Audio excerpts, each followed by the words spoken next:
Contraception is something most people associate immediately with women. But have you ever stopped to ask why preventing pregnancy is still seen primarily as a woman's responsibility? This question matters because it shapes how couples make decisions, how healthcare systems are designed, and how men understand their role in reproduction. Hello, I'm Dr. G, your trusted vasectomy surgeon, and today we're talking about why contraception is still seen as a woman's responsibility.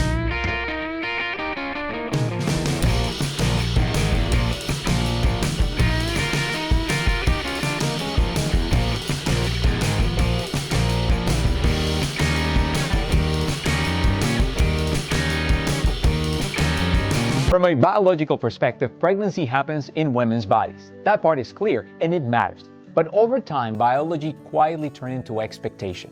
What began as a physiological reality slowly became a social norm. Preventing pregnancy came to be seen not as a shared responsibility, but as something women were expected to manage, physically, emotionally, and medically.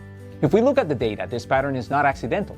According to global reports from the United Nations and the World Health Organization, the vast majority of modern contraceptive methods in use worldwide are female-controlled. Oral contraceptives, injectables, implants, intrauterine devices, and female sterilization account for most contraceptive use globally. Most contraceptive methods were developed for women. They were tested primarily on women. They were prescribed to women. Institutions like the Guttmacher Institute and the National Institutes of Health have pointed out that aside from condoms and vasectomy, there are essentially no widely available reversible male-controlled contraceptive methods. This is not because men are biologically incapable of participating, but because male contraception has historically received far less research investment. Responsibility followed availability, and availability followed investment. As a result, women were expected to absorb the side effects, the risks, and the ongoing responsibility for contraception. Hormonal changes, procedures, daily vigilance, long-term planning. Systematic reviews, including Cochrane reviews, document that many female contraceptive methods are associated with hormonal side effects that women are expected to tolerate over long periods of time. These effects are well known, well documented, and often normalized. Meanwhile, men were positioned as supporters rather than participants, present but not central, involved but not accountable in the same way. What's important to understand is that most men did not consciously decide to step back from contraception. This was not, in most cases, an intentional withdrawal. Men grew up in healthcare systems and educational environments that never fully invited us into the conversation. In the United States, data from the CDC's National Survey of Family Growth shows that women are far more likely than men to receive contraceptive counseling during healthcare visits.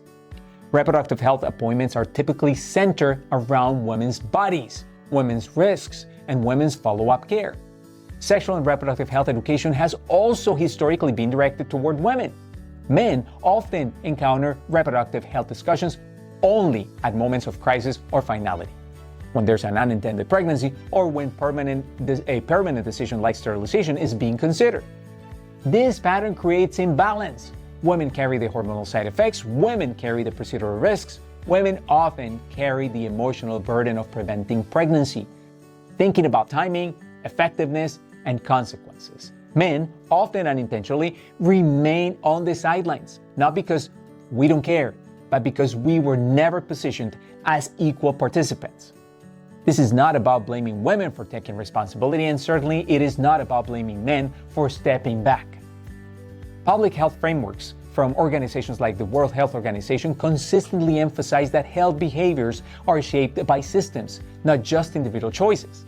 When systems repeatedly assign responsibility to one group, behavior adapts. And when that behavior is repeated over time, it becomes culture. If we want healthier, more equitable reproductive decisions, we have to be willing to question the assumptions we've normalized and ask whether they still serve the people living with their consequences. So, if contraception has been shaped this way over time, the next question becomes, what does fairness actually look like today?